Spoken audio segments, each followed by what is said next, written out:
What's up, everybody? Welcome back to Eye Candy. In this week's video, we're gonna be fixing a tailgate on a 2017 Chevy Silverado, so stay tuned.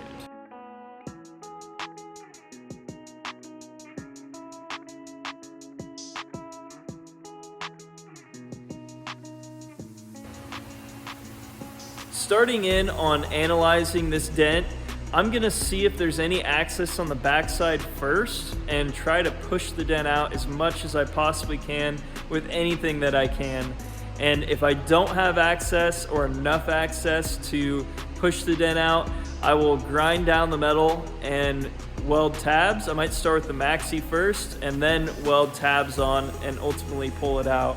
But just as a rule of thumb, you always want to start with the least aggressive path first. So it would be best if I could push this out without having to use any heat of any kind. So that's what we're gonna do, but let's just jump into this and see what happens. So just a little tip here, it's always good to take some measurements of your emblems before you take them off, especially if there's not like a designated guide pin or an indentation where that is, so it's obvious. You want to make sure that you get them back on in the same place. So what I did here, I measured from one side of the tailgate to a reference point on the top and bottom of the bow tie, and then I also measured the distance between the handle and the top of the bow tie, and then the bottom of the tailgate to the bottom of the bow tie. So that way I got a really good reference. And I also measured the distance of the Silverado emblem from one side and the bottom, and I should be able to get both of these emblems put on exactly where they were pretty easily. So anyways, a little pro tip there, and let's just keep moving on.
Jumping into sanding grits, I always start with body filler. I always start at 80 grit. I make sure that I get that body filler straight, and then I'll jump up to a 150 and work my way up to 240 and 320.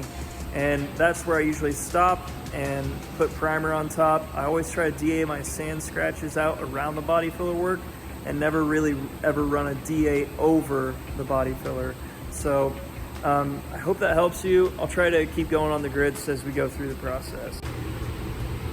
So after I've got a panel in primer, I typically start by blocking the primer in the repaired area with 240 to 320, depending on the damage, and then I'll jump onto that with a DA with an interface pad and start with 320 and work my way up to 600 or 800. A lot of times I'll end up wet sanding instead, and start wet sanding after my 320 from 600 to 800, and just hit the repair area with 800 on the DA really quick, just to get rid of any lingering straight line scratches. And that typically produces really good results, but you have to really follow the technical data sheets of the paint that you're using. So don't take my word for it, definitely read up on the products you're using, but that's what I do anyways. So I hope that helps you out. All right, everybody, jumping into the paint on this tailgate. So I got everything prepped. I do not want to seal because I don't want it to drift. So I'm gonna go ahead and throw a wet bed down, which is basically a clear base coat. I went ahead, I had a few cut throughs, so I ended up putting some etch primer on those cut throughs, which is clear. It's a wipe that Less Than All makes, or Sicken makes, and it's amazing. So I put that down, and then I went ahead and lightly dusted on some of that clear base coat on top of the cut throughs, and now I'm going to go ahead and put a full wet bed over the area that I'm hoping to blend. And yeah, let's just get this thing going, get it painted.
Thank you so much for watching, everybody. I hope you guys enjoyed the video.